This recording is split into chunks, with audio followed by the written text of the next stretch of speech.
last town disappears behind the hill. You watch it go quietly in the rear view mirror.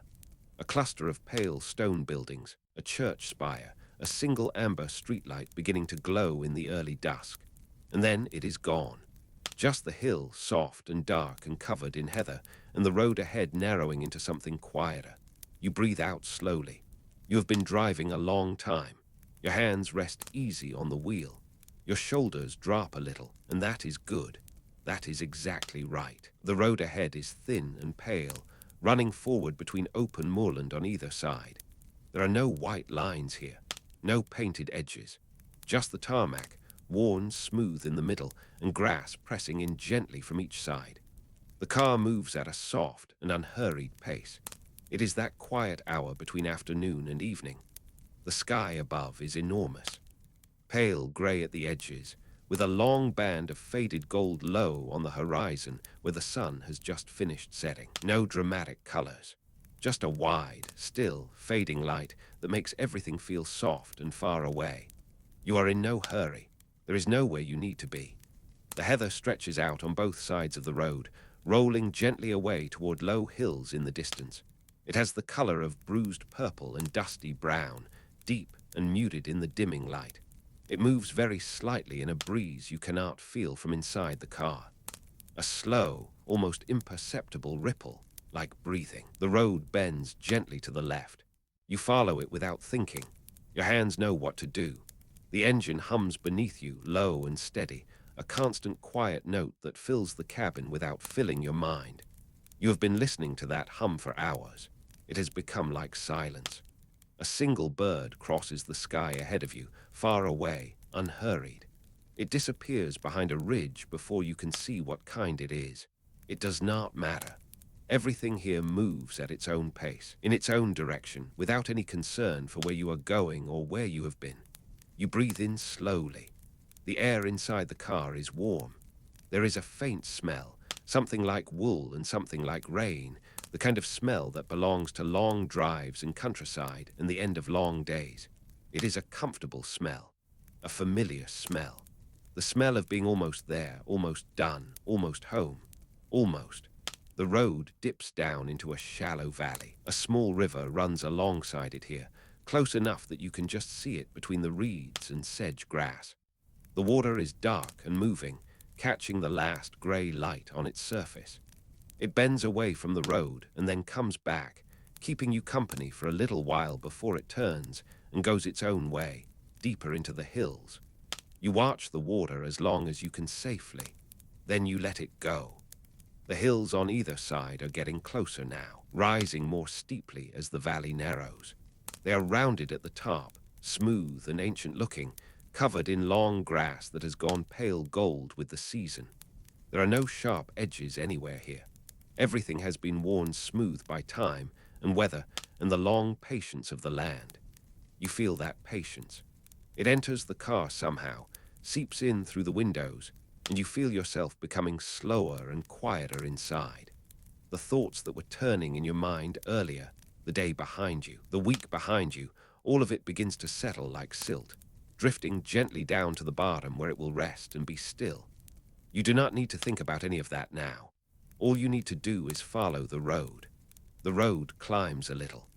The engine changes its note very slightly, a barely perceptible effort, and then the hill levels out, and you are on a kind of open plateau, and the view opens wide and enormous all around you. Hills in every direction, receding in layers of blue and grey into the far distance. No houses, no lights, no movement. Just the land, patient and enormous, and the pale road running through it. You slow the car a little here without quite meaning to. It seems right to slow down. It seems right to let this last a little longer. The sky overhead has deepened. It is no longer pale gold and grey. It has become a soft, deep blue, the color of water that is very deep and very still. The first stars are not visible yet, but you have the sense that they are waiting just beyond the blue, ready to appear when the time comes. There is a lichen to your right, a small, still lake, barely larger than a field, set into a hollow in the moorland. It reflects the sky perfectly. Deep blue, perfectly still, a mirror laid flat on the earth. You pass it slowly and watch your reflection, tiny and moving, pass across its surface. The water does not ripple. The reflection holds for a long moment, and then you are past it, and the lichen is behind you, and the road continues on. Your eyes feel soft. Not tired exactly, but soft. Comfortable. The kind of softness that comes from watching gentle things for a long time. The road descends again. Gently, gradually, following the natural slope of the land without any urgency. There is a dristone wall now, appearing on the left side of the road, the stones stacked neatly and closely without any mortar, the way they have been stacked in this country for hundreds and hundreds of years. The wall follows the road for a while, then wanders away across the hillside on its own errand. A few sheep stand in the field beyond the wall. They are very still. One of them is lying down in the grass, legs tucked beneath it, eyes perhaps already closed. The others stand without moving, just breathing, just being there in the quiet field as the light fades. You drive past them slowly. They do not look up. The road bends around the base of a hill, and the landscape changes a little. There are more rocks here, large pale boulders sitting in the heather as though they have always been there and always will be. Lichen grows on them in patches of grey and green and a soft, pale orange. The lichen grows very slowly. Some of these patches may be older than anything you have ever touched. You pass them without disturbing anything. The air is cooler now. You can feel it at the edges of the window. A gentle coolness, not cold, just the first breath of evening coming down from the hills. You are glad for the warmth of the car, the softness of the seat, the low hum of the engine carrying you forward. Ahead, the road curves around a long, shallow bend, and beyond the bend you can see a glen opening up.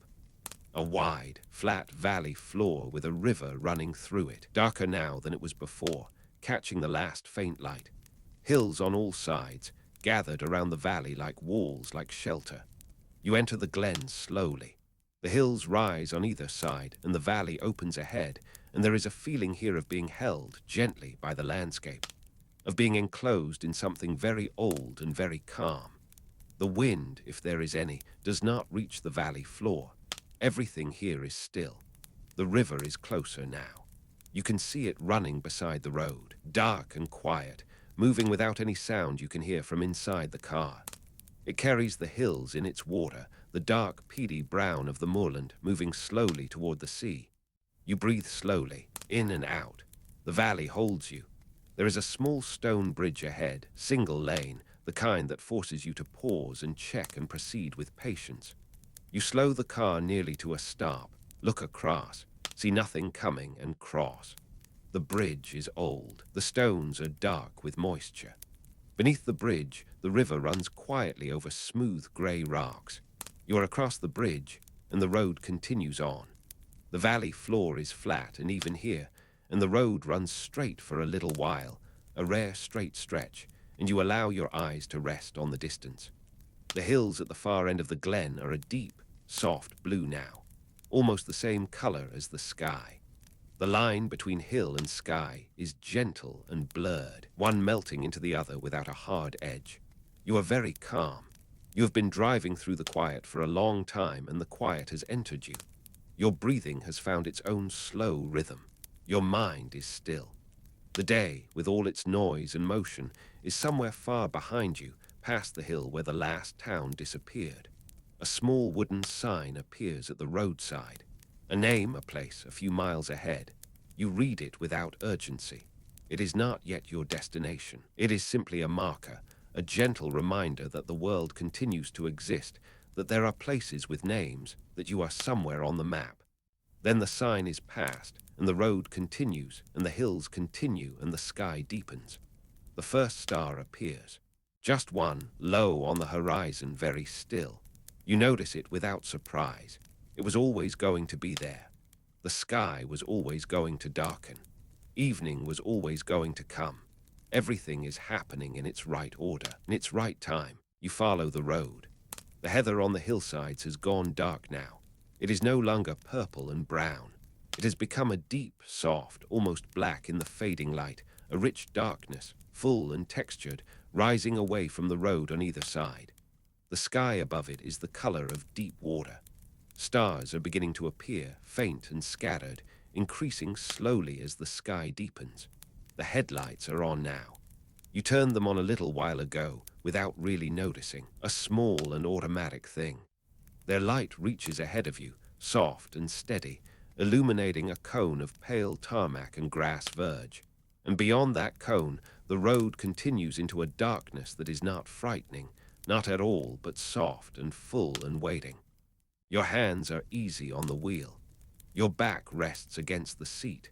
There is a softness in your eyes, a comfortable warmth, a feeling of sinking very gently into the evening. The road bends around a hillside, and a small loch appears below you, to the left, tucked into the landscape like something placed there carefully. It is larger than the lichen from before. Its surface is silver now, reflecting the stars that have gathered above it, a scattered field of tiny lights lying still and flat on the water. It is very beautiful in a very quiet way, not the kind of beauty that makes you catch your breath, the kind that you sink into without noticing. You slow the car, you let yourself look. The loch is perfectly still. The reflections of the stars do not move. The hills around it are dark shapes, breathing with silence. There is nothing here that demands anything from you, nothing that needs your attention, your worry, your effort. You can simply look and breathe and let it be. You stay here for a moment, and then the road calls you forward gently, and you continue. The glen narrows as you go. The hills press a little closer on either side, not threatening, just present, just surrounding you with their soft bulk. The river appears again, running alongside the road, and now it is barely visible, a dark ribbon with a faint gleam where the starlight catches it. The engine hums. The tires make their quiet sound on the road. Everything is steady and slow. You are thinking of nothing in particular, or perhaps it would be more accurate to say that you are thinking of everything in a very soft and unfocused way, the way you think just before sleep, when thoughts begin to lose their edges and drift into one another without any urgency. The day moves through you like water, losing its shape, becoming formless, becoming still. Ahead, in the distance, you can just see a light, a single warm light at the side of the road. As you draw closer, you can see it is a small house, set back from the road, a cottage with yellow light in one window. Someone inside, warm, settled, the evening at rest. The light passes slowly and is left behind. You are glad for it. It was a gentle thing, that small warm light in the dark. It is good to know that people are warm and rested and at home. It makes you feel the warmth of your own car more fully. The soft seat, the low hum, the slow progress through the night.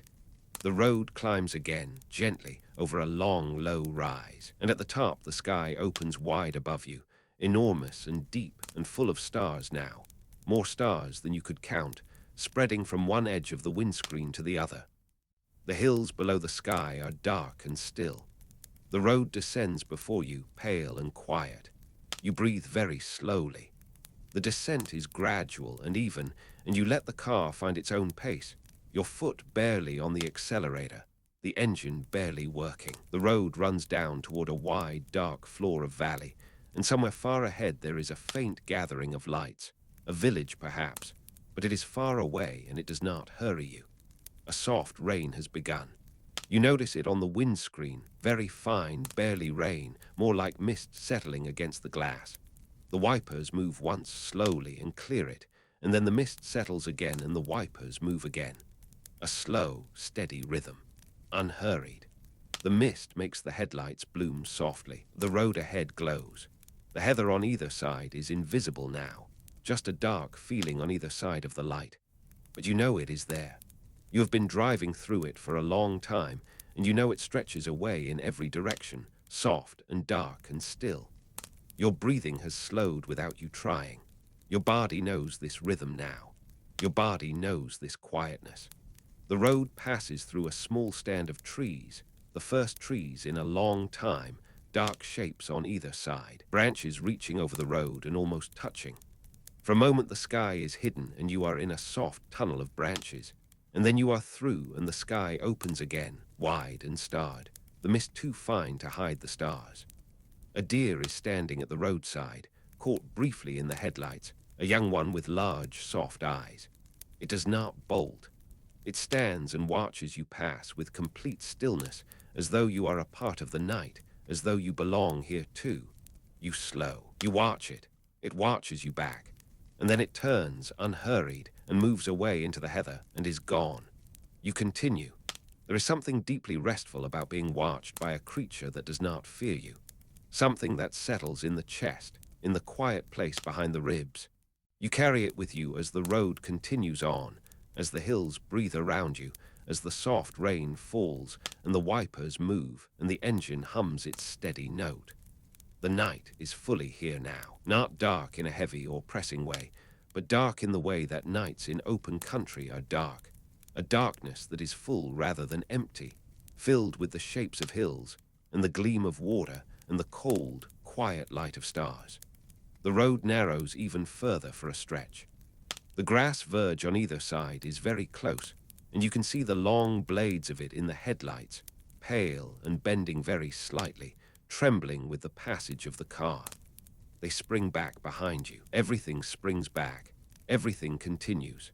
There is a gate in the hillside to your right, a simple iron gate set between two old stone posts, standing open. A track leads away from it, climbing the hill at a gentle angle, disappearing into the dark. Where the track goes, you cannot see. Perhaps to a farm somewhere in the folds of the hill, perhaps to nothing at all. Just a track going up into the dark and the heather. You pass the gate, and the track behind you and the hill continues, and the road continues. A small burn crosses under the road. There is no bridge here, just a culvert, a hollow tube beneath the tarmac, and you feel the road dip very slightly and then rise as you pass over it. Somewhere below, water is moving through the dark, trickling through rock and peat, finding its way down to the river. Water finds its way. It always does. It follows the lowest path, the most yielding path, without effort and without urgency. You breathe and think of water. The valley widens again. You pass a flat stretch of wetland, a boggy place beside the river where rushes grow thick and close together, their heads dark and feathery against the sky. A heron is standing at the edge of the water. You can see it very clearly in the headlights for just a moment, tall and still, one leg drawn up, completely motionless. It is the color of gray stone. It does not move as you pass. There is something ancient about a heron standing still in the dark. Something that has been happening for a very long time, long before there were roads or cars or headlights. The heron standing at the water's edge, patient and still, waiting for something that may or may not come, or perhaps not waiting for anything at all. Perhaps simply standing, simply being, simply breathing in the way that herons breathe. You are past it now. The rush is close behind you in the dark. The road bends to the right and then to the left, following the curve of the hillside, and you follow it, your hands easy, your body relaxed, the seat holding you. You are very comfortable. You have been comfortable for a long time, and the comfort has deepened, settled into your muscles, your shoulders, your hands, your face. Everything is soft. There is a smell now, faint but present. Something peaty and green, the smell of bog and heather and cold, clean air, even through the closed windows. It is the smell of this country, particular to it, something you could not find anywhere else. It is the smell of remoteness, of openness, of a landscape that has not been greatly changed by the hand of people. You breathe it in, faint as it is, and something in you responds to it, something old and quiet, a part of you that does not need words. The sky ahead is very dark and very clear between the clouds. The Milky Way is just visible, a faint smear of soft light from one horizon toward the other, so faint you are not quite sure you are seeing it. But you are. It is there. Hundreds of millions of stars too far away and too numerous to be seen individually, all blurring together into this thin, pale wash of light. You look at it for as long as you can while the road allows. Then you return your eyes to the pale tarmac ahead. The road descends into another glen, deeper this time, more enclosed. The hills here are steeper and closer, and you can feel them even in the dark, a presence on either side, a comfortable enclosure. The river in this valley runs faster. You can tell by the way it catches the light differently. a brightness rather than a gleam, the quick silver of moving water. There is a levee on the left, just a widened shoulder of road with a low stone wall beside it. You pull in very gently and let the car idle for a moment. You leave the headlights on. They illuminate the road ahead, and beyond the road the hillside, pale grass and darker heather and a scatter of rocks. You sit. The engine idles. The warmth of it, the vibration, so familiar by now that it is almost like your own heartbeat. The soft sound of the rain on the roof, barely audible, a whispering. Outside, the world is dark and still and enormous. You look at the hillside in the headlights. The grass is very pale and fine. A rabbit appears at the edge of the light, nose twitching, and then hops away into the heather. A small and quiet thing in the dark. You breathe in and out. You are still. You are here. After a while, you let the car ease forward again, back onto the road, continuing. The road climbs out of the enclosed glen, and the view opens again, and you are back on high, open moorland, the sky vast, and the hills rolling away in every direction. It occurs to you that you have been alone on this road for a very long time. No other cars, no lights coming toward you or receding ahead of you. Just you and the road and the enormous dark country. And this does not feel lonely. It feels instead like something rare. A gift, perhaps. The gift of being very small in a very large place, and knowing it, and being entirely at peace with it.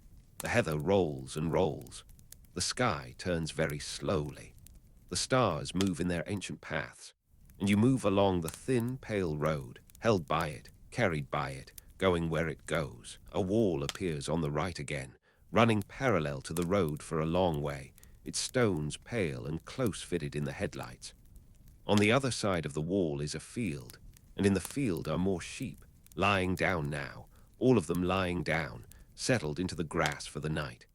You can count them as you pass, slowly, one after another, dark shapes against the darker ground, still and breathing and at rest. You do not count them because you need to. You count them because it is peaceful, because the act of counting small, still things in the dark is one of the oldest ways to let the mind grow quiet. 1, 2, 3, 4 lying close together, their wool touching. 5 slightly apart from the others. 6 and 7 at the far end of the field, just visible at the edge of the headlights. And then the wall curves and the field is gone and the road continues. You breathe. The car hums. The mist has thickened slightly now. Not fog, nothing that hinders you, but a soft diffusion of the headlight beams, a gentle blurring of edges. The road ahead is lit in a softer, warmer way than before. The verges glow. The tarmac shines. Everything at the edges of the light is soft and slightly out of focus, the way things are in the first moments of waking or the last moments before sleep. You drive through the soft mist. The wipers move at their slow, even pace. The engine hums. The rain on the roof whispers. There is a feeling in the car of complete containment, of being inside something warm and steady while the dark and the mist move outside. You are held. You are safe. The night is outside, but it is not threatening.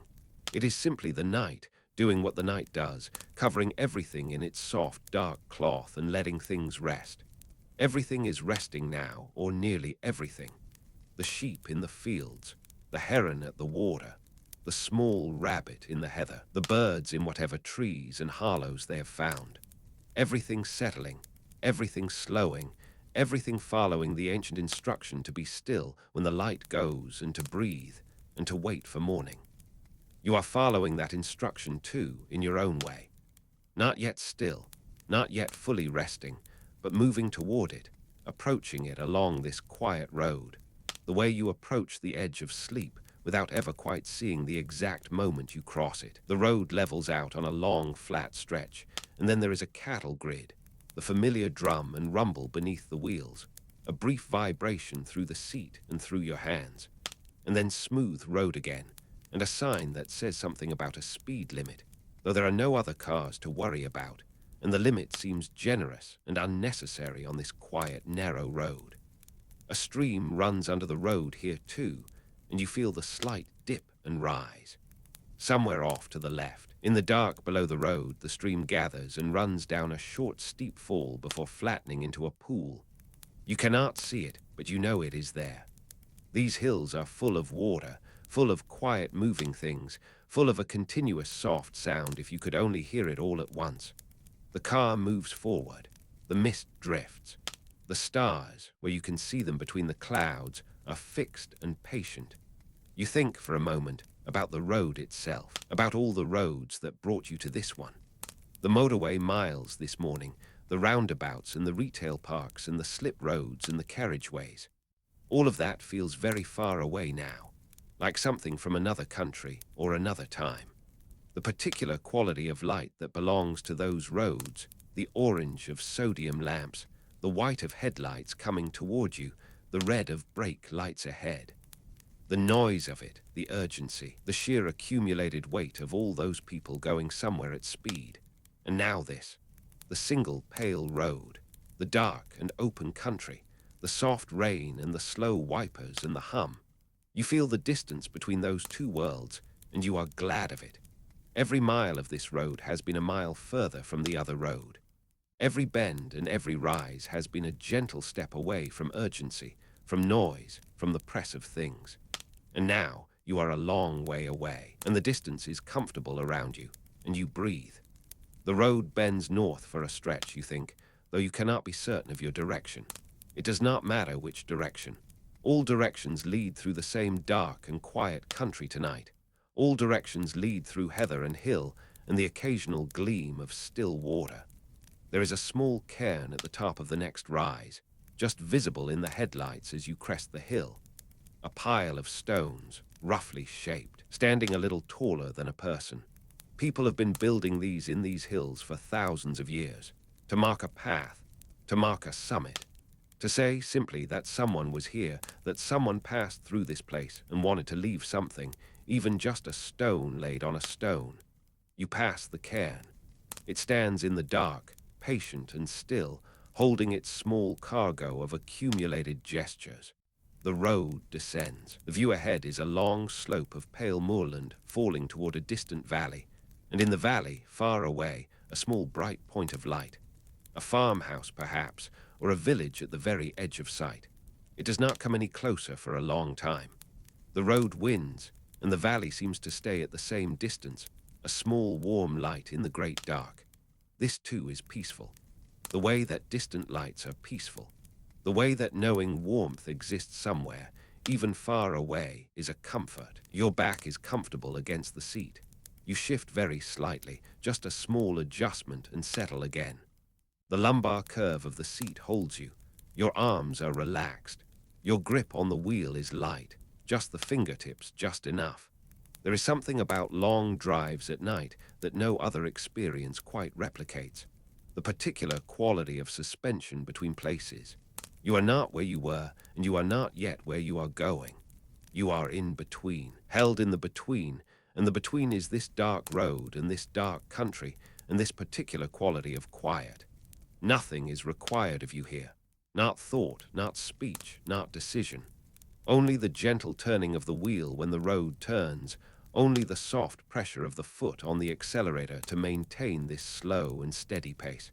Everything else is released. Everything else is somewhere else. You breathe. The valley ahead is closer now. The road has descended considerably without you quite noticing, and the hills on either side are lower, and the moorland has given way to something slightly different, a wetter landscape, rushes and reeds catching the headlight and giving it back in little sparks of reflected light. The ground here is darker, darker than the peat of the high moor, a flat dark that speaks of standing water, of bog, of the slow accumulation of centuries of rainfall. The road is raised slightly here, running on a low embankment through the wet ground. On either side, the dark water of drainage channels catches the light. Reeds crowd the edges. Something moves in the reeds on the right, a slow, soft disturbance, and then is still. A moorhen, perhaps, or a water vole, something small and nocturnal and entirely at home in the dark. You drive carefully through the wet ground. The road is good here, solid, the embankment well maintained. You pass through without difficulty. On the other side, the ground rises again slightly, and there are fields and a farm track leading away to the right, and a pair of old gate posts with no gate between them, just the posts standing in the dark, holding nothing, framing the dark field beyond. The rain is easing. The wipers slow their pace, and you ease them back to the lowest setting, and they move once every several seconds now, just keeping the glass clear, barely needed. The mist is still there, but thinner, and between the clouds the stars are very clear and bright. You can see the hills on the horizon more clearly now, their shapes against the sky, the long, slow curves of them, the occasional rocky protrusion near a summit. Everything is gradual here. Everything is smooth. The land does not spike or jag. It rolls and folds and breathes. The distant light is no closer, or perhaps it is just a little closer. It is hard to tell. But it is still there, warm and constant, and you find yourself grateful for its constancy. Grateful for the way it holds its position in the dark and does not flicker or fade. You pass a phone box on the side of the road, old and red, slightly incongruous in this open landscape, but belonging here in its way, as all old things eventually belong to the places they stand in. Its glass is slightly fogged. The light inside is off. No one has used it in a very long time, probably, but it stands, keeping its post, waiting in the way that only things without minds or intentions can wait, which is to say completely and without complaint. You find, as you pass it, that you do not need to phone anyone. You do not need to say anything to anyone. Everything that needs to be said has been said, or will be said in the morning, or perhaps does not need to be said at all. For now, there is only the road and the dark, and the quiet, and the hum. The road makes a long, lazy curve to the right, and then straightens again. A forest appears on the left, dense and dark, conifers planted in close rows, their tops an even line against the sky.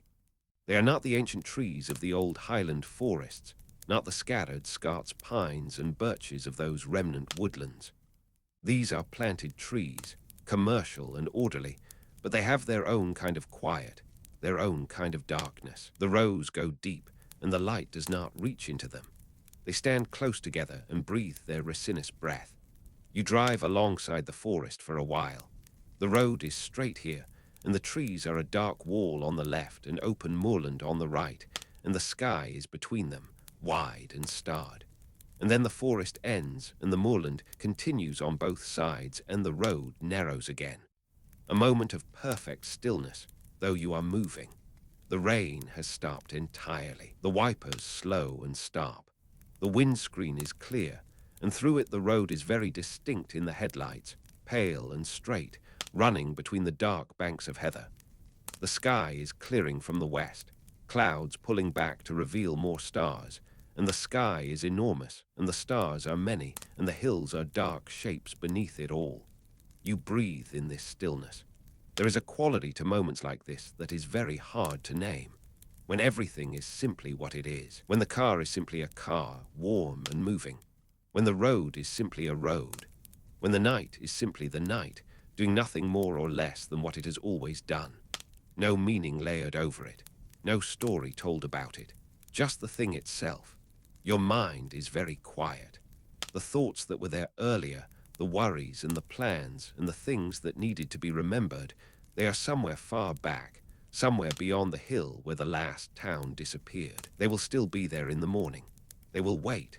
Everything waits. That is one of the things you learn on a long, quiet road in the dark. Everything waits. The road crosses a wider bridge now, over a proper river, and you feel it in the sound and the slight elevation and the parapet wall on either side. Below the bridge, the river is a dark and moving thing, wide and quiet, its current visible in the way the starlight shifts on its surface, a slow turning of light. This river is the gathering place of all the small burns and streams you have been crossing all evening. They have all been making their way here, through their culverts and their channels, and here they are, joined and moving together, heading for the sea. The sea is far from here, days of slow water away, but it is where everything here is going, eventually. The rain falls on the hills, the burns collect it, the rivers carry it, and the sea receives it, and then it rises again, invisibly, and becomes cloud, and comes back as rain on the hills. Everything circling, everything returning. You cross the bridge and the road bends away from the river and continues. There is a village ahead.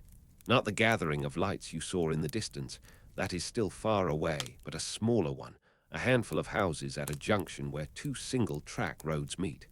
You slow as you approach. The houses are dark mostly, their windows dim, their inhabitants long since settled into sleep. A single street lamp stands at the junction, casting its amber light in a small circle on the road. You stop at the junction. You look both ways out of habit, though there is no one coming, nothing moving anywhere on these roads at this hour. The amber light falls on the bonnet of the car softly, and you sit for a moment in its glow. A cat is sitting in the middle of the road, a tabby, perfectly composed, watching you with calm golden eyes. You look at each other for a long moment. The cat does not move. It simply looks at you with the complete unhurried attention that cats bring to everything. Then it stands, stretches in that long liquid way, and pads away to the side of the road, disappearing between two garden walls. You turn left or right, or continue straight. It barely matters which, and the village falls behind you, its amber lamp diminishing in the mirror, and then the road bends and it is gone. Open country again. You are back among the hills, the road climbing again, the heather on both sides, the sky large above. It is as though the village was a brief dream, a moment of warmth and amber light in the middle of a long, dark journey, and now you are back in the real world, the world of this road and this night. But the cat stays with you. The image of it, sitting in the road with its calm, golden eyes. There was something reassuring about it. Something that said, without words, that everything here is as it should be. That this village and this junction and this road at this hour are all exactly right. That you are exactly where you are supposed to be. You are exactly where you are supposed to be. That thought settles into you like warmth, like the feeling of a blanket, like the feeling of rest. You are here. This road, this night, this country. Everything has led here, every road and every mile, and here is where you are, and it is completely all right. The road plateaus on a high moor. This is the highest point you have reached, you think, though in the dark it is hard to know for certain. The wind, which has been absent until now, finds you here on the plateau, a very light wind, barely more than a movement of air, but enough to move the heather, enough to push a thin veil of cloud across the stars. You can see more of the sky from here. In every direction the horizon is lower, the hills further away, and the sky takes up more of the world. It is full of stars, and between the stars it is the deepest possible blue, a blue so deep it is almost not a color at all, almost just a depth, a distance, a going on. You drive across the plateau slowly. There are no walls here, no ditches, no fences. Just the road and the open moor and the enormous sky. You feel very small and the feeling is comfortable. To be small in a large place, to be one quiet moving thing in the enormous stillness, is not frightening. It is restful. It is, perhaps, exactly what rest feels like when you take it fully. The wind moves across the heather. The car moves along the road. The stars hold their positions above. You descend from the plateau along a series of long, easy curves. The road is well made here, wide enough for two cars, though you have seen no other car for a very long time. The curves are gentle and banked just enough to take them at this slow speed without effort, and you follow each one easily, your hands moving with the wheel in small adjustments. A loch opens on your left, large and dark. This is the largest water you have seen tonight. It stretches away to the south, its far shore invisible in the dark, its surface moving very slightly in the light wind, a softness on the water rather than a stillness. The hills on the other side are just visible as a dark line where the land meets the sky. The road runs alongside the loch for a long way. You are glad of this. There is something deeply calming about driving beside large water. Something about the horizontal scale of it, the fact that it extends away from you in a dimension the road cannot follow. It gives you a sense of the world being wider than any road, wider than any direction of travel, extending out in all ways from wherever you are. The water makes no sound you can hear. It simply is there, dark, and large and slightly moving, holding the faint reflections of the stars. A boat is moored at a small jetty, just visible in the headlights as you pass. A rowing boat, old and wooden, its paint worn pale. It barbs very gently in the slight movement of the water, just a tiny motion, just the suggestion of motion, tethered by a rope to a post. It has been here many times, this boat, on this water, doing what boats do when they are not in use, which is to rest and to wait and to move slightly with the water. You pass the jetty. The boat disappears behind you. The loch continues. The road continues beside it. The hills on the far side continue dark and patient. The sky above continues large and star-scattered and deep. You are very peaceful. The word peaceful does not quite capture it, actually. Peaceful is a thing you say quickly, and it sounds like the absence of noise. This is more than that. This is a fullness, a settled completeness, a sense that everything is where it should be, doing what it should be doing, including you. Including this car on this road beside this dark loch under this sky. You breathe. The loch breathes. The hills breathe.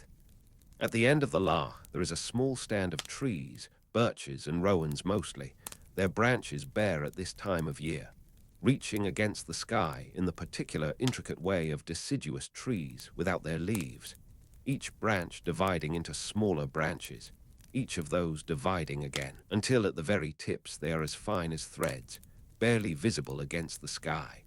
You pass through the trees briefly and come out the other side, and the loch is behind you, and the road continues into more open country, lower hills now, softer and more rolling, the landscape opening up as you descend.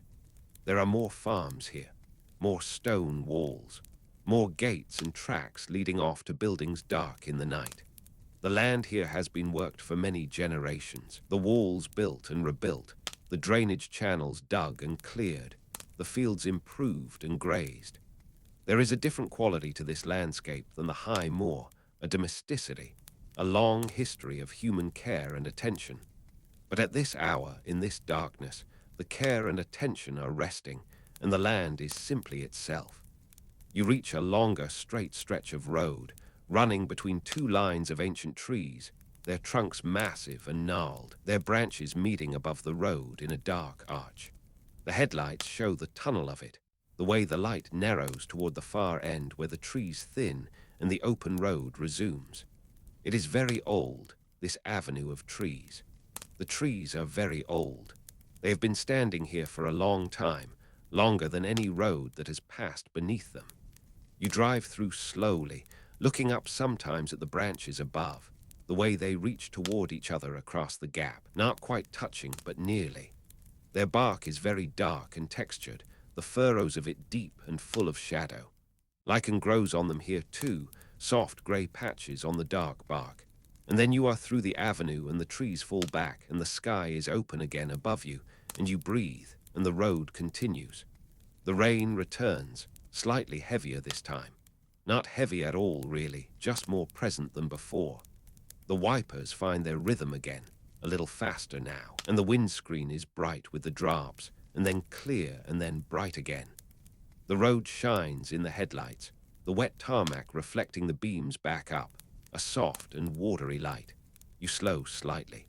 The road is fine, not slippery, but there is something right about slowing in the rain, something that feels respectful of the water, the way you move through the hills respectfully, without urgency, without forcing anything. The rain drums very softly on the roof. You have heard it for so long tonight, in various degrees of softness, that it has become part of the soundscape of this journey, as natural as the engine hum. The rhythm of it is not quite a rhythm, more of a randomness that feels rhythmical because it is so continuous, so steady in its unevenness. Rain on a car roof in the dark. There are few sounds as deeply restful as this.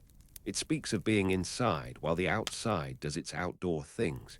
It speaks of shelter. It speaks of warmth within the cold, of stillness within the movement of water.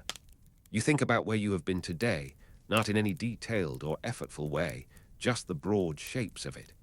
The morning, which feels very far away now. The long stretches of motorway. The coffee stop, a service station with its particular brightness, and its particular smell of fried food and cleaning products. The countryside you passed through in the early afternoon, before the north, before the Highlands, the gentler landscapes of the lowlands. And then the moment, some hours ago, when the landscape shifted, when the hills became more pronounced, and the trees thinned, and the sky opened, and you knew you were moving into different country. You could feel it before you could quite see it, a quality of the light changing, a quality of the air at the edge of the car window when you opened it for a few minutes. And here you are now, deep in that different country, the night having come, and the roads having narrowed, and the world having shrunk to this road, and this darkness, and this quiet. You are very grateful for it. The word grateful feels right.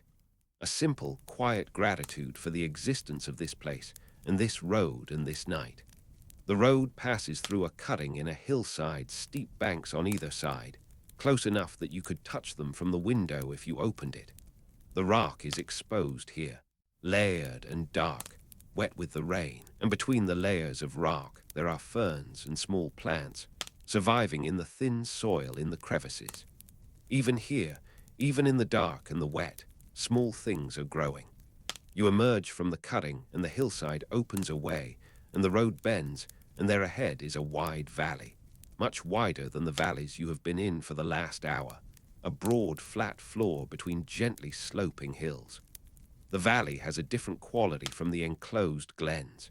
It is open and spacious. You can see lights scattered across it, farmhouses and cottages, their windows glowing warm yellow in the dark. It is the most populated place you have been for a long time. And by populated you mean, perhaps, 12 or 15 lights visible in an area the size of a small English market town. It is sparsely populated, but after the high empty moors, it feels almost like a gathering. You descend into the valley slowly. The valley floor is flat and well farmed. The fields here are divided by walls and hedges, the hedges still holding some of their leaves, dark and dense. The road widens slightly, with proper white lines and cat's eyes now, and you register this return of infrastructure with a calm neutrality. The cat's eyes reflect back from the headlights, small bright points receding into the dark ahead of you. A house on the right has a light still on in an upstairs window.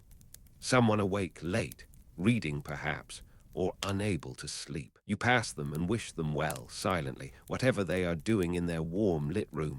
The rain has eased again. The valley seems to catch less of it, sheltered by the hills. The wipers slow. The road shines less.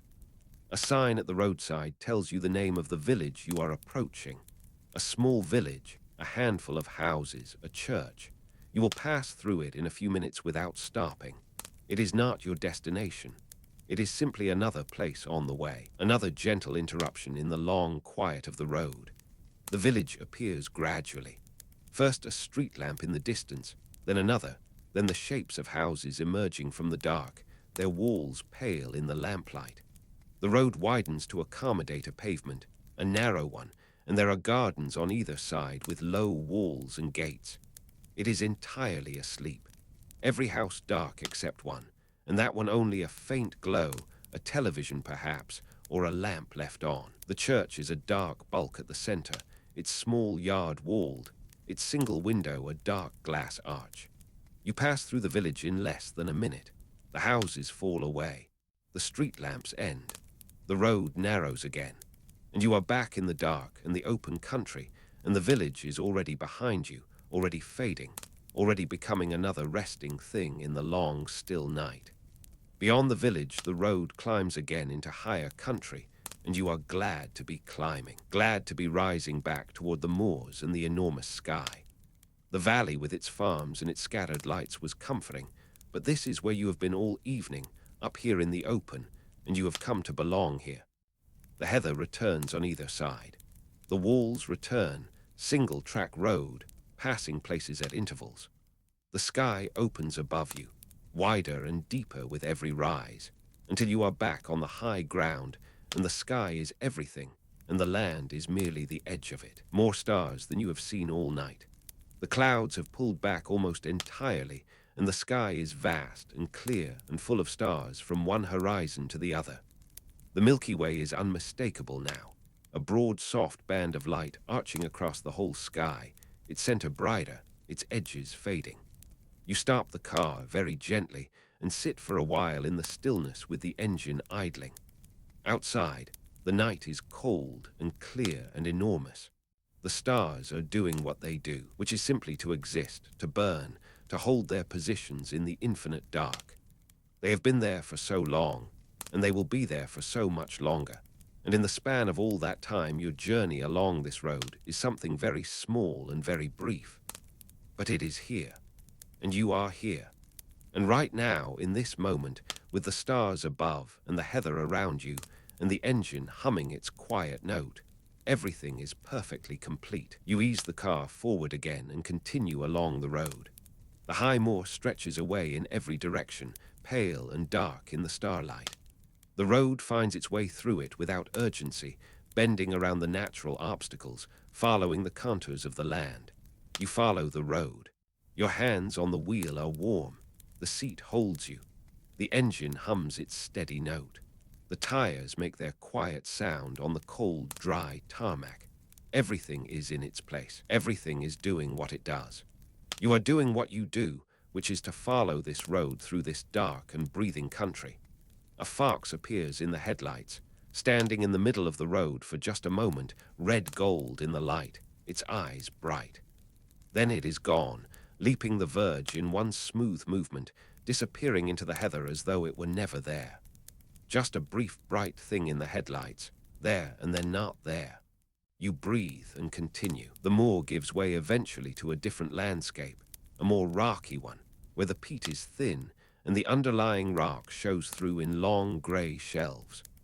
Boulders are scattered everywhere, deposited by glaciers that are impossible to imagine from here. In this quiet night, the ice long gone, the land shaped by it, and then left to its own long recovery. These rocks have been here since before the heather, before the peat, before anything you would recognize as landscape. They are a different order of patience than the hills or the loch or the drystone walls. Their patience is geological, measured in millions of years, and you pass them with a particular kind of quiet. The road threads between them. Someone, a very long time ago, chose this particular way through the rocks, this particular line, and laid the road here, and it has been here ever since, threading the same path through the same stones. You follow the path that was chosen. The landscape shifts again. This is a country of constant subtle change. The moor becoming rock, the rock becoming bog, the bog becoming open water, the water becoming grassy valley, the valley becoming steep hillside, the hillside becoming open sky. Nothing is fixed. Everything is in a state of very slow becoming. A wide, boggy flat extends on your left, dark and featureless in the night, its surface broken by the occasional pale gleam of open water. It smells, faintly, of something ancient and dark and vegetable, the smell of centuries of compressed plant matter, of slow organic process. The road is raised here again, on its low embankment. You pass over the bog carefully, the road certain beneath you, the dark, uncertain ground on either side. On the right, the hillside rises steeply, its lower slopes covered in bracken that has gone brown and flat with the autumn, lying down like something tired, pressed against the slope. Above the bracken line, the rock is bare and pale, and at the top of the hill the sky is very clear. You come through the bog, and the road descends again to firmer ground. There is a small parking area on the right, a gravelled space with a low wooden sign and a footpath leading away into the hills. A walking route of some kind, signposted for the daytime, for the people who come here with their boots and their maps and their packed lunches to climb these hills and see what is visible from the tops. In the dark, the footpath leads away into nothing, disappearing into the heather after 20 feet or so. The sign is unreadable. The hills above are just dark shapes, but somewhere up there is a summit, and from that summit, in daylight, you will be able to see for many miles in every direction, hill after hill after hill, lochs and glens and rivers, and perhaps the sea if the day were clear enough. You pass the parking area and the sign and the invisible path. The hills continue. The road continues. Your body is very quiet now. You have been sitting in this seat for a long time, and your body has found its accommodation with the seat, with the gentle vibration of the engine, with the small movements of the road. You are relaxed in a deep way, not the relaxation of having put something down, but the relaxation of having set it down a long time ago and forgotten you were ever carrying it. Your breathing is slow and even. Your hands rest lightly. Your face is soft. You are following the road. That is all. That is everything. Another lichen appears on the left, this one very small, barely larger than a pond, set in a hollow in the moor. It is perfectly still tonight, perfectly reflective. The stars are in it, every one of them, as clearly as in the sky, so that for a moment you cannot be sure which is the real sky and which is the reflection. Both equally dark, both equally starred, both equally still. And in the strange doubling of that moment, with the stars above and the stars below and the road between them, there is a quality of suspension, of being between things, that is very close to what sleep feels like, that floating in between. You breathe. The lichen falls behind you. The road continues. A stone farmhouse stands well back from the road, its windows dark, its yard fenced by old wooden posts and wire. A barn beside it, larger than the house, its doors closed. A tractor parked in the yard, its outline familiar and somehow reassuring, the solid practical machinery of this working land. These farms have been here for a long time. The buildings have been added to and repaired over generations, the walls patched with newer stone, the roofs replaced, the doors rehung. But the essential thing, the farm and its particular placement in the landscape, the relationship between house and land and hill, is very old. People have woken early here and worked long days, and come in at the end of those days to warmth and food and rest, and gone back out in the morning for a very long time. And tonight those people are asleep, all of them, in the rooms of that dark house, and the land is resting around them, and you pass without disturbing anything. The road makes a series of small curves, left and left again, following the natural obstacles of the terrain, a ridge of rock here, a marshy hollow there, and you follow each curve with your hands and let the road take you where it goes. The smell of the night has changed slightly. There is something fresher in it now, something that might be the sea, though the sea is still a long way away. Or it might simply be the change in the land, the shift from bog to drier ground, from peat to rock, carrying different qualities of air. You open the window just a fraction, just enough to let a thread of outside air into the car. It is cold, sharply cold at this hour, with a clean edge to it, the cold of clear high ground with no buildings nearby to soften it. You breathe it in for a moment, the clean, cold air of the Highlands in the night, and then close the window again and return to the warmth. The cold air lingers for a moment in the car, and then the warmth reclaims it, and everything is comfortable again. You are descending now, more noticeably than before. The road winds down through a series of long curves, and the land on either side is dropping away, and you can see further ahead, the valley below revealing itself gradually in the darkness. There are a few lights down there. Not many, but a few, and they grow slightly as you descend, becoming larger and warmer. The road levels out at the bottom of the descent and runs through a wider corridor of land, a proper valley with a proper floor, fields and walls, and the dark shapes of trees along what must be a river that is larger than the ones you have been following all night. A bridge over the river, wider than the single-lane bridges of the upper country, with proper railings on both sides. You cross it slowly and look over the edge as you do, though in the dark you can see nothing, only the dark water below, a moving darkness. On the other side of the bridge, the road passes through a small settlement, just 4 or 5 houses and a post office with its small red sign, and then continues. Someone has left a light on in their porch, a yellow light, casting a small warm glow on the path and the gatepost. A cat is sitting on the gatepost. Another cat, or perhaps all cats are the same cat, the same calm presence, watching the road. You drive past, and the light fades, and the road continues. You have been on the road for a long time now, and the journey has a texture to it, a particular texture that long nighttime drives develop. Each stretch of road holds its memory of the thing you saw or felt while passing through it, and these memories are laid down like layers, a palimpsest of quiet moments, the heron, the deer, the larchen full of stars, the cairn on the hill, the farmhouse with its single light. They are not memories you will necessarily be able to name or locate in the morning. They will have sunk deeper than that. They will be there as a quality of feeling, a residue of quiet, a gentleness in the body that comes from having spent time in a gentle place. These roads leave things in you. These nights leave things in you. Not stories, not events, not things to tell. Just a quality of having been somewhere very quiet and very old and very still. You breathe.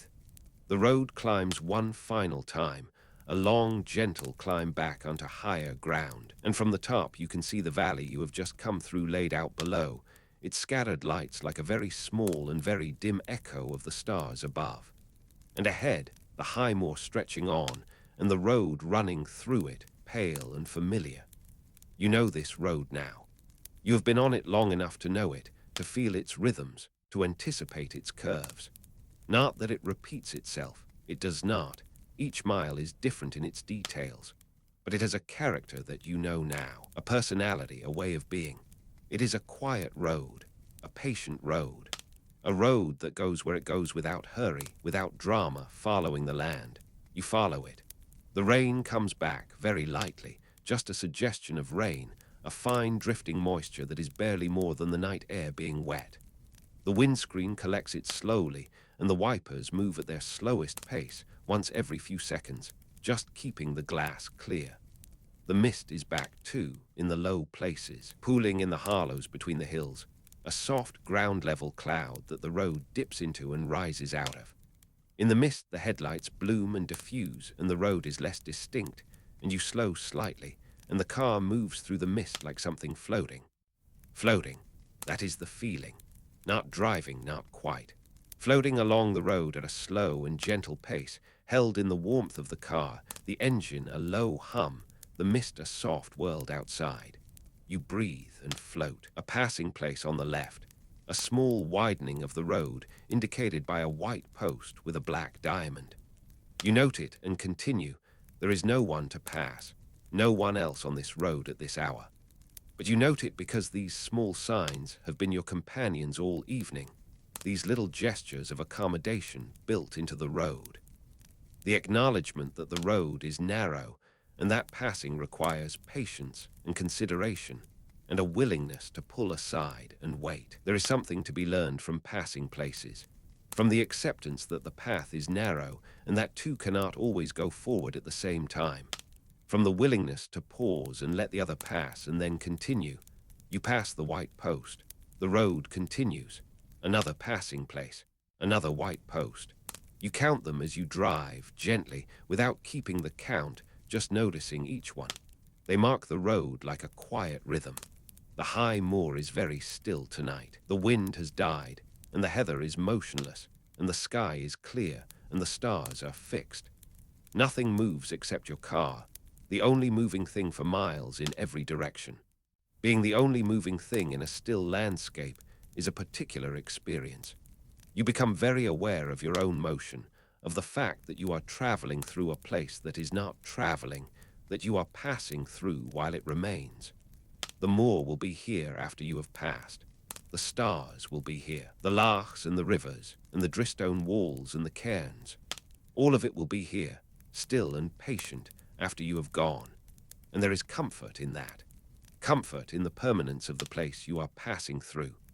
Comfort in knowing that this country has been here for a very long time and will be here for a very long time, and that you're passing through it on this quiet road on this quiet night is a small and gentle thing, leaving no mark, disturbing nothing. You are very small. The country is very large. Everything is exactly right. The road begins, almost imperceptibly, to descend. Not steeply, not dramatically, but there is a shift in the angle, a very slight sense of being carried forward rather than pushing forward, and you know you are on the long descent now, the one that will bring you eventually, gradually, off the high moor and down toward wherever you are going. But that is not yet. The descent has barely begun. There are many miles still of this high open road, this ribbon of pale tarmac between the heather and beneath the stars. There are many more bends and rises and dips, many more lochs and burns and cattle grids, many more passing places and stone walls and dark farmhouses. You are in no hurry. There is nowhere you need to be. The stars wheel very slowly. You cannot see them move, but you know they are moving, have always been moving, the whole sky turning on its ancient axis through the night. By the time the sky begins to lighten in the east, they will have moved considerably, the familiar shapes of them shifted to new positions, and then they will fade into the blue of dawn. But that is a long way off. Dawn is not close. The night is deep, and the stars are at their fullest, and the road is dark and quiet, and the heather breathes. A satellite crosses overhead, very slowly, a steady point of light moving in a straight line among the curved paths of the stars. It crosses from one side of the sky to the other in a few minutes, and then drops below the horizon. A small human thing in the vast dark. You watch it go. Your eyes are soft. You have been looking at gentle things for a long time, and your eyes have found their rest in the looking. The road ahead, pale and familiar. The dark heather on either side. The sky above, star-filled and deep. All of it soft, all of it asking nothing. The engine hums. It has been humming all night, and it will hum on, steady and low, carrying you forward on this quiet road. You trust it completely. You have trusted it for so many miles and so many hours that the trust has become a part of the background, as unnoticed as breathing. You're breathing. Slow and even, drawn in and let out without effort, your body doing what it always does, what it has always done. Breath in, breath out, the most fundamental rhythm, the most basic and continuous kindness your body performs for you. You breathe. The road curves around a long shoulder of moorland, and there below you is a loch, large and dark, set deep in the landscape, the hills around it rising on three sides. It is too large to see across in the dark. Its far shore is invisible. It could be a sea inlet. The water is so wide and the darkness so complete.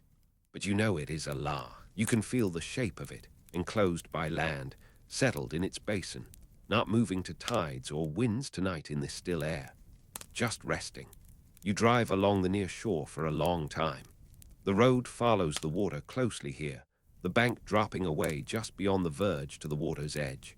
You can see the water clearly, very dark and very still, holding the sky in its surface, the stars arrayed across it in their thousands. A reed bed at the southern end, where a small burn enters the loch, the reeds standing up stiffly in the still air, their feathery heads dark against the sky. Nothing moves in the reeds. Everything is sleeping. The road curves away from the loch at last and climbs a small rise, and the loch is behind you, and the moorland is ahead, and the road continues north or east, or whatever direction it is going in this part of the night.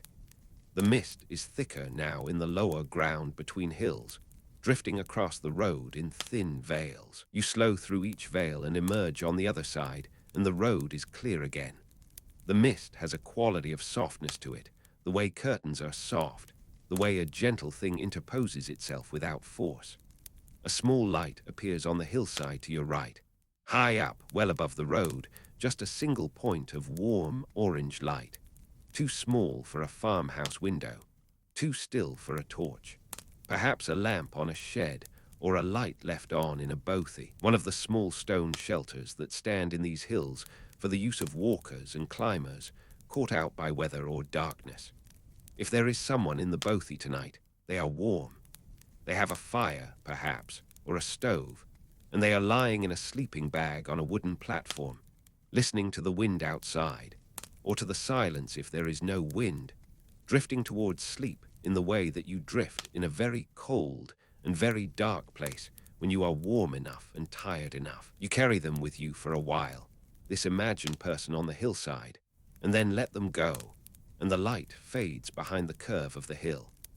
The road passes between two very large boulders that have rolled down from the hillside at some point in the distant past, and come to rest right at the road's edge, one on either side. The road threads between them narrowly, and you slow to a crawl and ease through. And on the other side, the road widens again and continues. Someone has painted a small white arrow on one of the boulders, a direction marker perhaps, though in the dark you cannot see where it points. It is very faded, the paint worn by many seasons of rain and frost, barely visible. It was painted a long time ago by someone who knew this road and wanted to help others on it. That too is a comfort. The evidence of care laid down in the past, still present. You have not been counting the miles. You stopped counting miles a long time ago. Miles belong to the other world, to the motorway world, to the world of arrival times and estimated duration. Here there are no miles, just road, just this road, unfolding at its own pace, carrying you through the dark and the still. Time too has lost its usual quality. Not that it has stopped, it has not. The night is moving through its hours in the way it always does. But the hours here feel different, wider and slower, more like spaces to inhabit than intervals to cross. You are inhabiting this hour of high moorland and thin mist and steady rain on the roof and the engine hum and the darkness pressing softly against the windows. You are in it completely, and it is large enough to be in completely, and everything is slow and warm and still. The road crosses another cattle grid, the brief rumble and vibration familiar now, almost welcome, a small moment of sensation in the long, smooth continuity of the road. On the other side, a long, straight stretch runs ahead, the longest straight you have encountered on this journey, running away into the darkness so that the headlights illuminate the first few hundred feet, and then the rest is dark, implied, a continuation. You drive along the straight. It takes a long time. The road does not vary. The heather does not vary. The sky above does not vary. It is a long, even, undemanding piece of road, and you follow it with your eyes half soft, your hands barely moving on the wheel. At the end of the straight, the road bends gently to the right, and you follow it, and the straight is behind you, and the road is winding again, finding its way through the hills. Your body is so comfortable. You have been saying this to yourself, or rather feeling it, for the past hour, and it is still true, more true if anything, deepened by time. The seat holds you in every place it needs to hold you. The warmth of the car is exactly right. Your hands are warm. Your back is at rest. Even your feet, pressed lightly against the pedals, are comfortable. This is what a long drive becomes, when you have been driving long enough, and the road is quiet enough, and the night is deep enough. The car becomes an extension of you, or you become an extension of the car, and the moving and the resting become the same thing, and you are both going somewhere and staying still, both awake, and very nearly something else. Very nearly something else. The road dips into a hollow where a small burn crosses it in a ford, shallow and stony, the water just a few inches deep.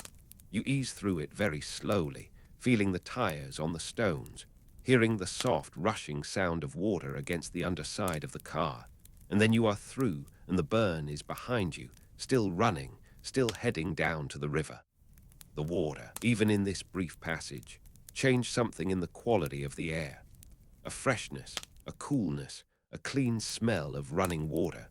It is in the car for a moment, and then it is not, and you are back in the warm interior with the rain on the roof and the engine hum. The road climbs briefly out of the ford hollow and then continues on the level. Stars, stars, stars. The sky has been clear for the last hour, and the stars have gathered in their fullness. More stars than you have names for, more than the bright familiar ones you might point out on another night. All the dim ones, the ones that are only visible away from any light, they are here too, filling in the spaces between the bright ones, making the sky not a scattering of lights but a depth, a fullness, a continuous inhabited space. You look at it when the road allows. Brief glances upward, taking in the enormity of it, the cold, clear depth of it, and then back to the road, the pale, familiar road. Another farmhouse, this one with a light in a downstairs window, warm and yellow, curtained, a domestic glow. As you pass, you can see the faint movement of the curtain, just a slight shift, perhaps the warmth of the room affecting it. Or perhaps it was never moving, and your eyes, soft with the long night, created movement where there was none. Either way, the light was warm. The curtain was soft. The farmhouse stood solid in the dark, and someone inside it was awake, or had recently been awake, and life continued there as it always has. The night is at its deepest now. Not the latest hour, perhaps, but the deepest, the most still, the hour when the world is at its most thoroughly resting, and the dark is most complete, and the silence, if you could hear it, would be absolute. You are part of the deepest hour, moving through it at your slow and gentle pace, the only moving thing in a still world, carrying your warmth and your hum through the dark. Breathe in, breathe out. The road continues. The heather breathes on either side. The hills breathe above. The lochs breathe in their basins. The farms breathe in their fields. Everything breathing, everything at rest, everything turning slowly through the deep night toward morning. You notice your hands, how relaxed they are, how lightly they hold the wheel. The wheel is warm beneath your palms, worn smooth in the places where you always hold it. Your hands know this wheel. They have known it all day and all evening, and now in this deep night they hold it as lightly as they hold anything. You notice your shoulders, how they have dropped, how they are no longer carrying anything up near your ears, how they have settled back into their proper position, relaxed and low. When did that happen?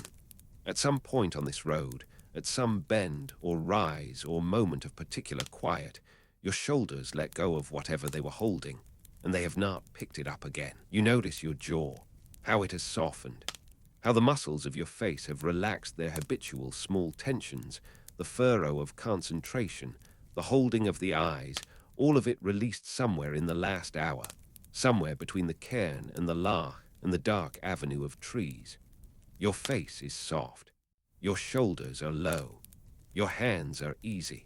You are driving through the deepest hour of the night on a quiet road in the Highlands, and every part of you is at rest except the small part that keeps the wheel steady and the foot at the pedal and the eyes on the pale road ahead. And even that part is resting in its way. A levee appears on the right, a gravelled space with a low stone wall, a wooden picnic bench, a waste bin. The bench is empty. The bin is closed. The gravel is dark with the rain. You pull in very gently and let the car come to rest with the engine still running. You sit outside. The night is complete and the stars are many, and the road runs away in both directions into the dark. The heather extends from the edge of the levee in all directions, rising to the hills that are barely visible as a darker dark against the sky. The engine idles. The warmth holds. The rain is a whisper on the roof. There is no need to be anywhere. There is no next thing waiting. There is only this parking place in the dark, this idling engine, this warm car, the stars above, the heather around, the deep and breathing night. You breathe, in and out. The hills are there, patient and dark. The lochs are there, still and deep, holding their star reflections in the dark. The burns are running through the peat, finding their way unhurried. The deer are in the heather, still and soft. The sheep are in the fields, lying down, breathing slowly. The heron is at the water, patient and still. Everything is exactly where it should be. Everything is doing what it does. The world is at rest, and you are resting in it, and the engine hums its low note, and the rain whispers, and the stars are where they have always been. You have been on this road for a long time, longer than you intended, perhaps, or exactly as long as you needed to be. The distinction does not matter. You are here, and here is the right place to be. The journey has moved through you like the road moves through the land, finding the path of least resistance, following the natural contours, going gently around the obstacles rather than through them. You have not forced anything tonight. You have not hurried. You have simply followed the road where it went, and let the country be what it is, and let the night be what the night is. And now the night is at its deepest, and you are at your most still, and the engine hums, and the stars burn, and the heather breathes, and you are very, very nearly. There is a thought that comes at the edge of sleep sometimes. A feeling more than a thought, a sense of something being set down, finally, after a long time of carrying it. A sense of permission. The body's permission to let go, to stop maintaining, to allow the long work of the day to conclude and the long rest of the night to begin. You can feel that permission now. Not commanding, not dramatic.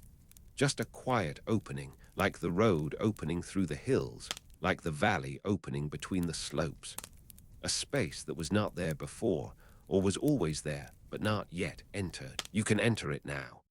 You are entering it now, gently, the way you enter the mist, the way you pass through the avenue of trees, without any sharp moment of transition, just a gradual and complete immersion. The engine hums, the rain whispers. The stars are fixed and burning in the enormous dark sky above this small warm car on this quiet road in these ancient and patient hills. The heather is soft. The hills are soft. The night is soft. Everything is soft and still. And here, you breathe in slowly as the water moves in the deep lochs, as slowly as the lichen grows on the pale stone. You breathe out and let everything go with it.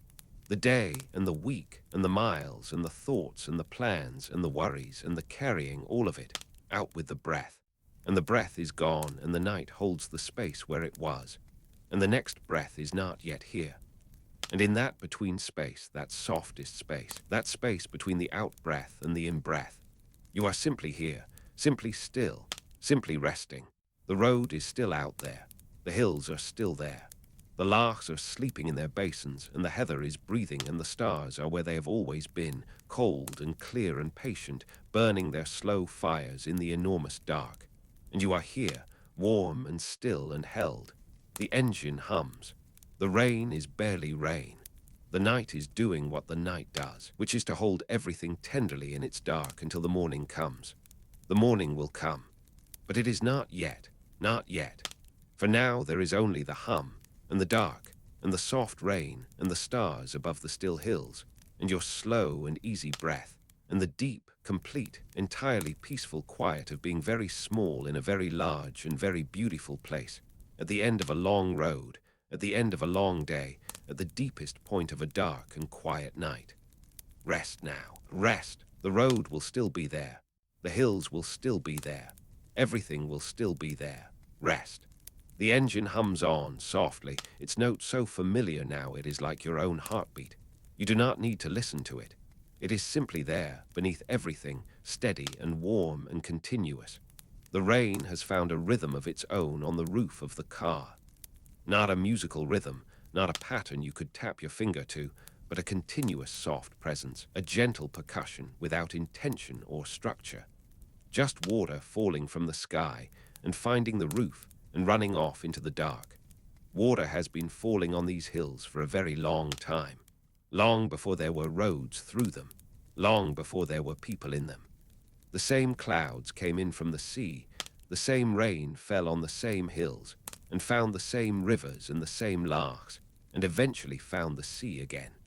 And the sea gave it back to the clouds. This has been happening for so long that the land itself is shaped by it, every valley and every glen carved slowly by water finding its way down. You are resting in a landscape made by water. That is a restful thought. Something so patient and so persistent and so gentle that it can shape mountains given enough time. Breathe. The stars have moved slightly. You cannot see the movement, but you know it has happened. The slow rotation of the sky overhead, the constellations shifting their positions by tiny degrees as the night continues its turning. Somewhere in the east, the sky is very gradually beginning to consider the idea of morning, though that consideration is so faint and so far away that the night does not feel it yet. The night is still the night, full and dark and breathing. A barn owl appears in the headlights, white and silent, crossing the road on its wide, soft wings. It is there for less than a second, a brief pale crossing, and then it is gone into the dark above the heather. Barn owls make no sound when they fly. Their feathers are made for silence. They move through the night like something imagined. You let it go. Everything goes. Everything passes, and the road continues, and the night continues. The heather on either side is very close here, where the road has narrowed to its minimum. It almost brushes the car on both sides. the long, woody stems of it reaching over the verge. If you stopped and reached through the window, you could touch it. It would feel rough and springy under your hand, the old stems of it, and beneath the stems the soft, dead matter of previous years, centuries of accumulated heather building up the peat below. You do not stop. You drive on, slowly, the heather close on both sides, and then the road widens slightly, and the heather falls back, and you have more space around you. But you carry the closeness of it, the sense of the landscape right at the edge of the car, right at your shoulder, breathing its old dark breath. There is a quality to this country at night that you have been trying to find words for all through this long drive, and the words keep not being quite right. It is not lonely. It is not eerie. It is not threatening or mysterious or melancholy. It is not even simply peaceful, though peaceful is part of it. It is, perhaps, the quality of being witnessed, as though the hills and the dark water and the wide sky are not indifferent to you, but are, in some way that has nothing to do with intention or consciousness, simply aware that you are here. The way the air is aware of you passing through it. The way the water is aware of the stone dropped into it. You are here, and the country is here, and there is a kind of quiet meeting in that, a kind of acknowledgement between two things that are both present in the same moment. You breathe, and the hills breathe, and the meeting continues. Another passing place marker, white in the headlights. Another reminder of the narrowness of this road, the need for patience and accommodation. You have passed so many of them tonight. They have been your companions, these small white posts, more frequent than any other marker on this road. The road turns, and the marker is gone. Ahead, just visible at the limit of the headlights, the road curves around a hillside and disappears. You know it continues on the other side. You know it goes on, and on as it has gone on all night. But from here, from this position, it simply disappears around the hill and the rest is dark. You approach the curve. The hill comes closer on the right. The road bends, and then you are around it, and the road reveals itself ahead, pale and continuing, going on as it always has. It always continues. A village is asleep on the hillside.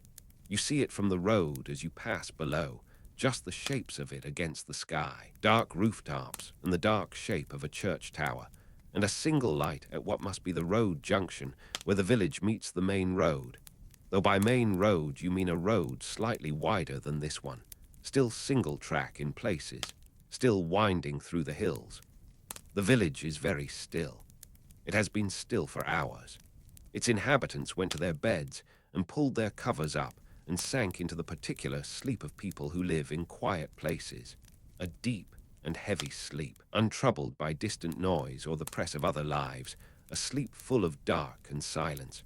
You pass below the village, and it disappears behind the hillside, and the road continues. The land here is beginning to feel different.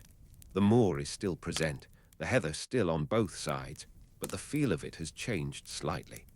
The hills are a little lower, and the valleys a little wider, and there are more signs of habitation even in the dark.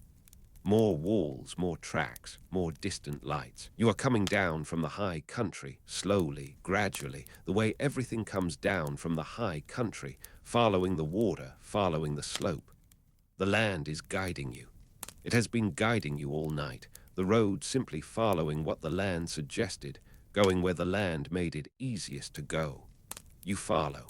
The rain has stopped, entirely, without you quite noticing when it has simply ceased, and now the windscreen is dry and the wipers have stilled, and the world is clear and quiet. The stars are very bright without the veil of the rain. The road is dry, or nearly dry, the moisture almost gone already in the cold night air. Everything is clear. You breathe the clear air. A small cluster of lights ahead. A hamlet, 4 or 5 houses gathered at a crossroads, each with a light in a window or a light at the door. A phone barks, red and lit from within. A bench at the side of the road. A war memorial in a small triangle of grass. A stone with names. You slow through the hamlet. The road narrows and then widens. The stone memorial stands in its small circle of grass. The names on it are not readable in the dark, but they are there, as they have always been there, the names of people who came from this small place and went a long way away and did not come back. You pass the memorial slowly. It deserves a slow passing. Then you are through the hamlet, and the lights are behind you, and the road continues into the open country. The sense of descending is stronger now. The road is definitely dropping, valley by valley, the high moor receding, the land becoming softer and more cultivated. There are more trees, beginning to appear in clumps and rows, the first proper woodland since the planted forest hours ago. Birches, mostly. You can tell them by their white trunks, pale even in the dark, almost luminous. They grow in loose groups on the hillsides and along the burns, graceful and white, their bare branches fine and delicate against the sky. There is an old Gaelic name for these hills that means something like the land of the birch. You do not know the Gaelic name, but you can see why it might be the land of the birch.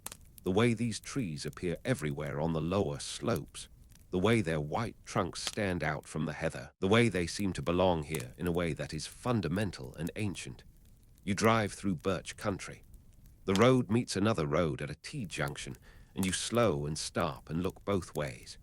Empty in both directions, just the dark road running left and right between the hills. You take the turning and continue, and the new road is slightly wider and has cat's eyes, and for a moment it feels strange to be on a wider road, almost too wide, after the long intimacy of the single track, but you settle into it. The cat's eyes blink back from the headlights, a line of small lights leading you forward. The road bends and the cat's eyes bend with it, and you follow. The valley you are descending into is wide and well settled by Highland standards. There are several farms visible from the road, their lights warm in the dark. A larger house on a hillside, its windows lit, a gravel drive, a road sign naming a place. You are somewhere specific now, somewhere with a name. After hours of nameless moorland and unnamed hills, you are in a named place, and the name feels both familiar and slightly foreign, a reminder that the world continues to have names and addresses and specific locations. You are somewhere. The road continues through the valley, and the valley is dark and quiet, and the lights of the farms are warm in the dark, and the river runs alongside the road, and you follow it all. You follow it all. The river is larger here. A proper Highland river, wide enough that you cannot see across it in the dark, running fast and dark, and full after the rain of the past hours. It runs beside the road very closely in places, and you can hear it, just barely, through the closed windows, a low continuous sound, deeper than the engine, more textured. The sound of a real river is one of the oldest sounds. Long before there were roads or cars, or the sounds that belong to those things, there were rivers making this sound, this continuous low roar of water over stones, and it has never changed, and it will not change, and there is great comfort in a sound that has always been the same. You listen to it as long as you can alongside the road. Then the road bends away from the river, and the sound fades, and you continue. There are lights ahead. Not just the lights of farms, but more lights, gathered. The suggestion of a small town or a large village, a proper settlement with a road through it, and houses on both sides, and perhaps a petrol station, and a post office, and a chip shop long since closed for the night. You approach slowly. The lights resolve into street lamps, a row of them, warm orange, lining a road that passes through the settlement. Houses with lit windows, a church, a small supermarket, dark and closed, a bridge over the river. You drive through slowly, looking at it all, the quiet streets and the warm windows, the parked cars and the empty pavements, everything asleep. A dog barks once somewhere at the sound of the car and then is quiet. You cross the bridge, and on the other side the road narrows again, and the settlement falls away, and you are back in the dark country, the houses behind you, the hills ahead.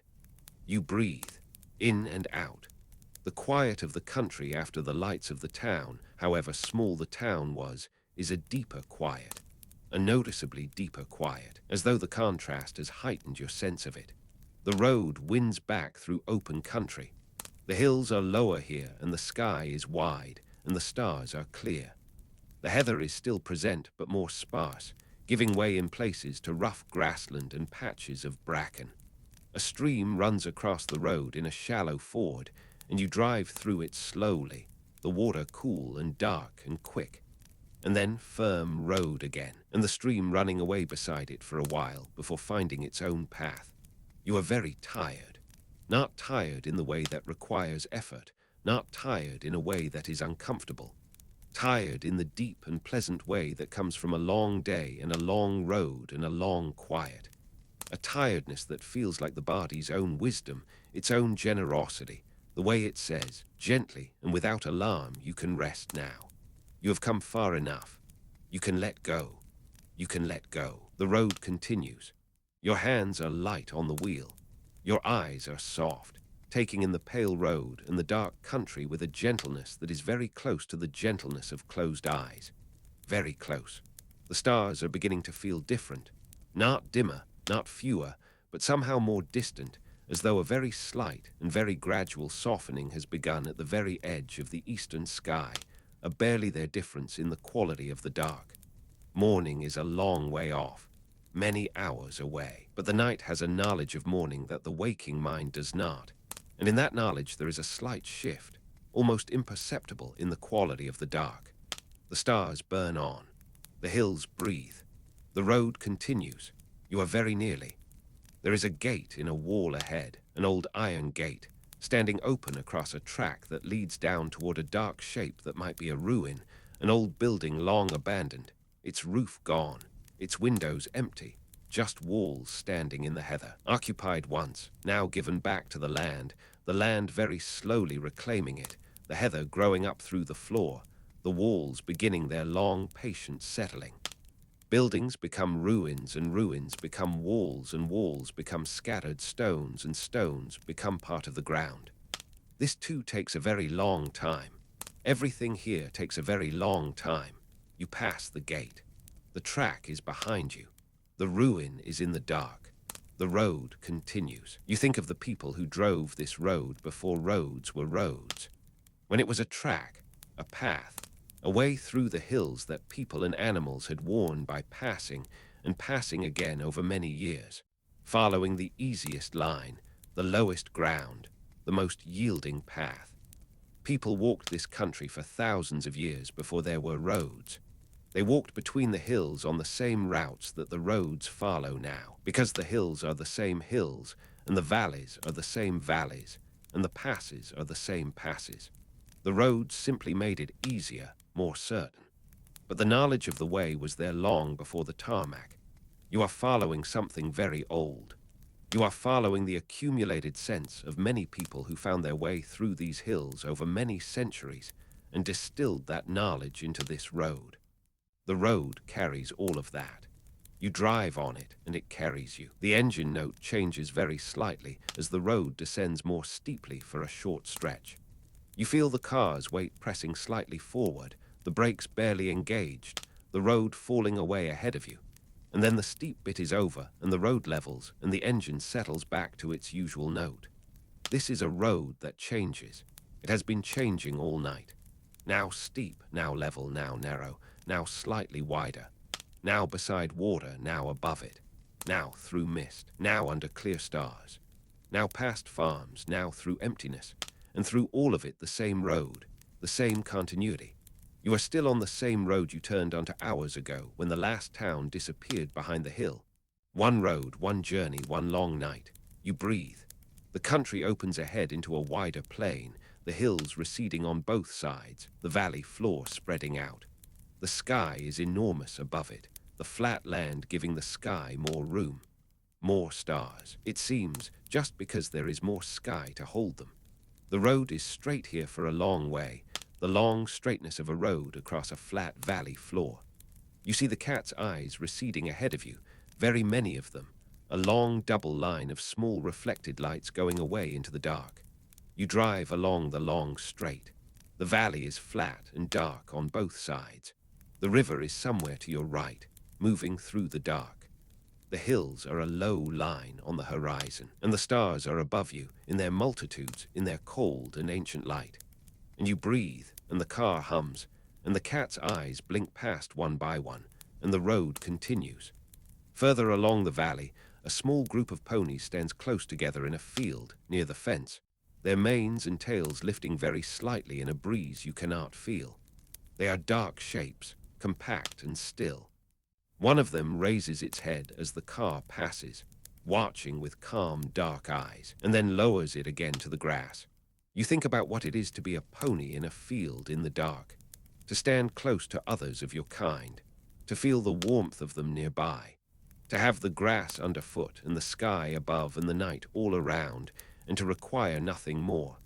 It is a life of great simplicity, not a diminished life, a simple one. The field and the herd and the grass and the dark and the slow turning of the seasons. You breathe. The road finds the foothills of the next set of hills and begins to climb again. You had thought you were descending for the night, heading down and out of the high country, but the road has other ideas, or the land has other ideas, and there is one more climb, one more high pass to cross. You follow the road up. The heather is back. The walls are back. The single track returns, the verges close on either side. And then you are at the top of the pass, and the world is wide around you one more time. The sky enormous and the hills rolling away in every direction. And you stop for a moment, just briefly, at the very top. You can see for miles. Darkness and stars, and the faint shapes of hills, and somewhere, in the far distance, the very faintest suggestion of light on the horizon that might be a town, or might just be the sky's own luminosity, or might be the first distant ghost of morning, too far away to be certain. You sit at the top of the pass. The engine idles. The stars burn. This is the highest you have been tonight, the highest and the clearest and the most open. The sky is a full dome above you, and the land is far below in every direction, and you are here at the top of everything, small and warm in your small warm car, held between the earth and the stars. You breathe in this, fully in, holding it for just a moment, the full sky and the full night and the full quiet, and then you breathe out and let the car ease forward and begin the descent. The descent is long and gradual and beautiful. The road winds down through the hills, each curve revealing a new arrangement of the valley below, the lights of a small town growing slowly as you descend, the river visible now as a dark line across the flat ground, the trees growing taller and more numerous on the lower slopes. You descend through the trees, birches first, then rowans, then larger trees, the first real forest of the lower country, dark and close on both sides of the road, their canopy meeting above you in places, the stars disappearing and reappearing as you pass through. The air is warmer here in the forest, or perhaps it just feels warmer because the trees are close and the wind cannot reach the road. You breathe the forest air, the smell of leaf mold and moss, and the particular green darkness of a highland forest. And then you are through the forest, and the road is descending still, and the valley is below, and the lights are close now, and you are coming in from the hills. The road levels out on the valley floor. There are farmhouses nearby, their lights off now, their inhabitants deep in sleep. The road is wider.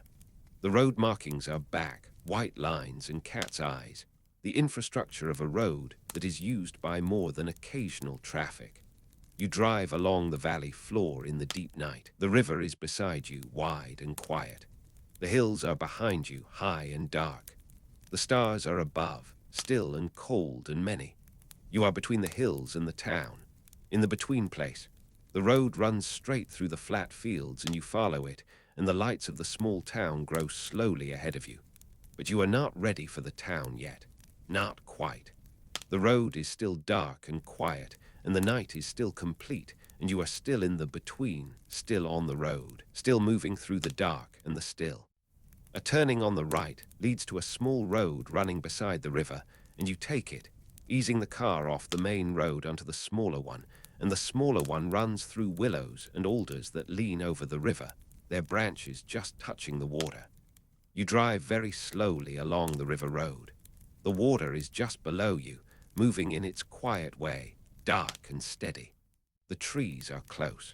The night is complete. You come to a place where the road ends in a small turning circle at the water's edge, a place where people come in the daytime to look at the river or fish in it or simply sit. Tonight it is empty. You park here at the water's edge, and leave the engine running and sit. The river is just outside the window, very close, and now you can hear it. You can actually hear it. The low, continuous sound of moving water, deeper than the engine hum, older than any engine. The river moves in the dark. The trees breathe around you. The stars are above, somewhere above the canopy of the trees. The car is warm. You are here at the river's edge, in the deep night, at the end of a long journey, and the river is moving and the trees are breathing and everything is quiet. This is the still point of the turning world, not the top of the pass where the sky was wide and the view was far.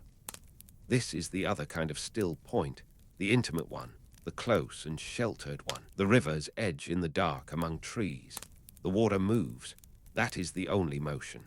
And the motion of water is such a long and consistent motion that it has become a kind of stillness, a stillness within motion, the way breathing is a stillness, the way the heart beating is a stillness. Everything is moving and everything is still, both at once. Always, you breathe. The river breathes. Somewhere very far away, a night bird calls, just once. A clear, brief sound in the dark, gone almost before you register it. What kind of bird calls once in the deep of the night and is then silent? You do not know. It does not matter. It was there, and then it was not. And the dark was the same after as before, only you had heard something, and carrying that hearing, however briefly, you were part of the night in a different way. You are part of the night. Your eyes are so soft now they are almost closed. Not quite. You are still here, still present, still at the river's edge with the engine running and the water moving and the stars above the trees.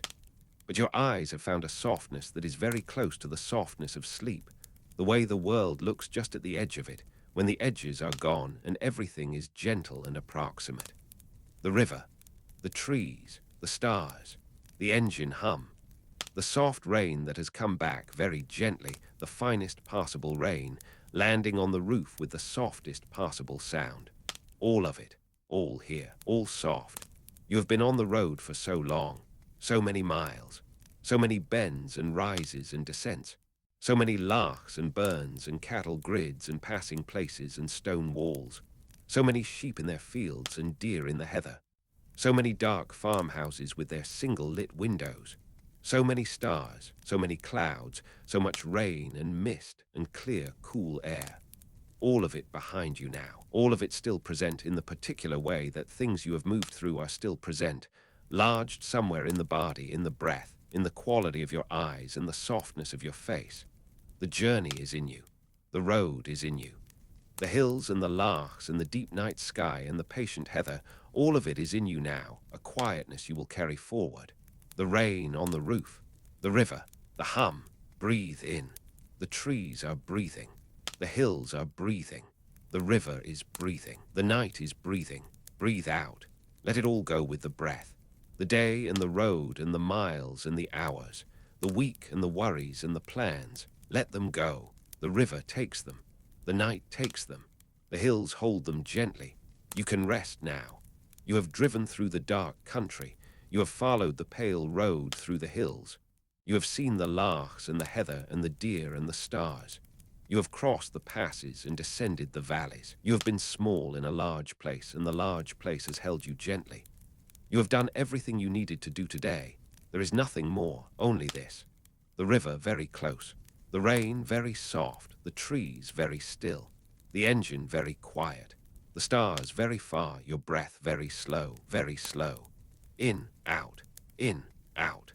The river moves in the dark, as it always has, as it always will, finding its way between the hills, carrying the rain from the mountains to the sea, unhurried, certain, faithful to its own direction. You are like the river. You have found your way. You have followed the natural path, the easy yielding path through the long hills and the long dark, and you are here now at rest at the water's edge in the sheltering trees. At rest, at rest, at rest. Drift now. Like the mist on the high moor, like the cloud above the pass, like the reflection of the stars on the still loch. Drift, soft, warm, here. The engine hums. The river moves. The rain on the roof. Very soft, very soft, very soft.